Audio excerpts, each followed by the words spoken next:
We like to think we're in control, that every decision we make, every path we take, every success, every failure, it all comes down to us, our choices, our will, our freedom. But what if that's not the full story? What if most of what we believe about control is an illusion, a comforting narrative wrapped around a chaotic, unpredictable reality? In today's exploration, we'll dive deep into the roots of this idea, drawing from ancient philosophy, modern psychology, neuroscience, and everything in between. And by the end of this journey, you might start to see your choices and your life in a very different light. Let's begin with the basics. The sense of agency. It's that feeling that you are the one directing your life, your thoughts, your actions. When you choose what to eat, what job to take, who to love, you feel like you're making a conscious decision. But dig a little deeper, and cracks start to form. Ancient philosophers were already suspicious of this free will we cherish so much. The Stoics, for example, believed that the universe was governed by a rational order, logos. You couldn't change the events that happened to you. Your only power was how you responded. That sounds like control, right? But it's a narrow kind. You can't stop the storm. You can only adjust your sails. Epictetus put it bluntly. Some things are up to us, others are not. And wisdom lies in knowing the difference. Fast forward to the 17th century, and we meet Baruch Spinoza, a philosopher who went even further. He argued that everything is determined, everything. Your thoughts, your emotions, your reactions, all determined by causes that came before. He believed that freedom wasn't about choice, but understanding. To be free was to know why you do what you do, not to pretend that your actions come from nowhere.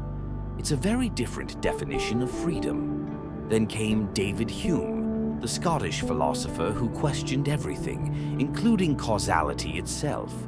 He believed our minds naturally create connections between events, but those connections may not reflect reality. When it comes to human behavior, we often assume one thing causes another, this belief, that behavior. But Hume reminds us that correlation is not causation. Our belief in control might just be a habit of thought. Now bring in modern neuroscience, and things get even more complex. Benjamin Libet's famous experiment in the 1980s showed that our brains register a decision to act before we become consciously aware of it. That is, the motor signal in your brain to move your hand fires milliseconds before you say, "I've decided to move." In other words, your body knew what you were going to do before you did. That undermines the idea of conscious choice. It suggests that our sense of free will might just be our brain catching up with what it's already decided. Other studies since then have backed this up, showing that much of our behavior originates from unconscious processes. We rationalize our decisions after the fact. It feels like we chose freely, but we're really narrating a story our brains have already written. This leads to a chilling but fascinating idea. Maybe the mind is more like a spokesperson than a leader. It doesn't issue commands, it explains them. If that's true, what does it mean for accountability? For justice? For morality? Our entire social structure is built on the assumption that people are responsible for their actions. If free will is an illusion, then what happens to blame? To praise? Friedrich Nietzsche had a bold answer. He believed that the concept of free will was invented to assign guilt. According to him, we needed a way to hold people morally responsible, to justify punishment and reward. So we created this idea of a freely choosing self. But in reality, Nietzsche said, we are shaped by forces we didn't choose: biology, history, instincts. He called the belief in free will theological nonsense. Still, he didn't advocate for helplessness. Nietzsche believed in overcoming one's conditioning, not through freedom in the traditional sense, but through self-awareness and transformation. He championed the idea of the Übermensch, the individual who breaks from herd morality and creates new values. But even that, in Nietzsche's view, is a rare achievement, something few are fated to reach. Then you have the existentialists, Sartre in particular, who took a very different stance. Sartre argued that we are condemned to be free. There is no divine plan, no fate, no script. Just you, your choices, and the consequences. That might sound liberating, but to Sartre it was terrifying. Without a cosmic order to fall back on, we alone bear the weight of meaning. Every moment we're crafting our identity through our actions, and even refusing to choose is a kind of choice. In that framework, there is no escape from responsibility. It's the exact opposite of determinism. But here's the twist. Both deterministic and existentialist worldviews can feel overwhelming. On one hand, you're just a puppet of biology and environment. On the other, you're carrying the burden of absolute freedom. No guidance, no excuses. So where's the middle ground? That's where psychology steps in. Studies on locus of control offer a helpful perspective. People with an internal locus believe they influence their outcomes. Those with an external locus feel at the mercy of outside forces. Interestingly, people with a strong internal locus, who believe they have control, tend to be more successful, resilient, and optimistic. But that belief doesn't mean control is real. It just means the illusion helps. In fact, many of the most effective people are operating on a kind of useful delusion. They believe their choices matter, so they act like they do. And that action creates results. It's a feedback loop. But there's a danger here. Too much belief in control can lead to blaming yourself for everything that goes wrong. You didn't succeed? You must have failed. You're unhappy? You must have chosen it.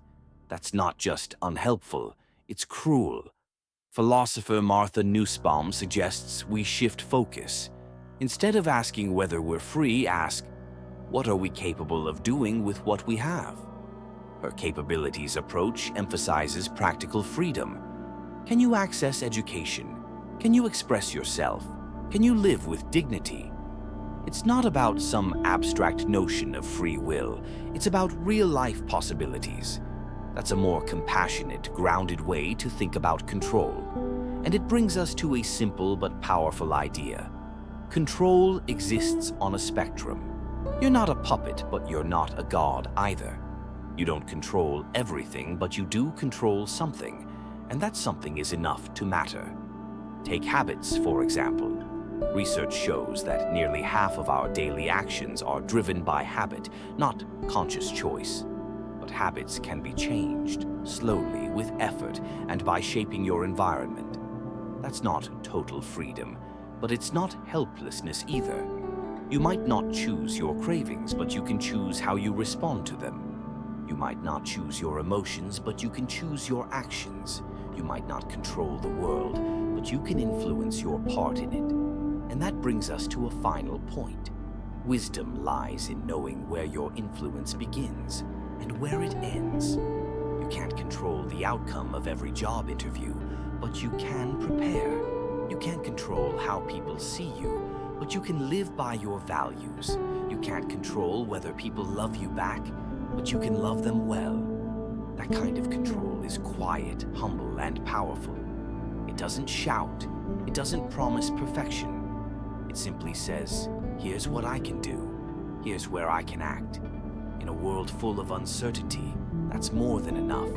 So the next time you catch yourself clinging to control or blaming yourself for what's beyond you, pause. Ask yourself, what story am I telling about my power? And is it helping me? Because sometimes the most liberating thing isn't control, it's clarity. It's choosing to live with intention, even in the face of chaos. And maybe that's where true freedom lives, not in controlling everything, but in understanding what matters and acting with heart, even when the world doesn't follow your script.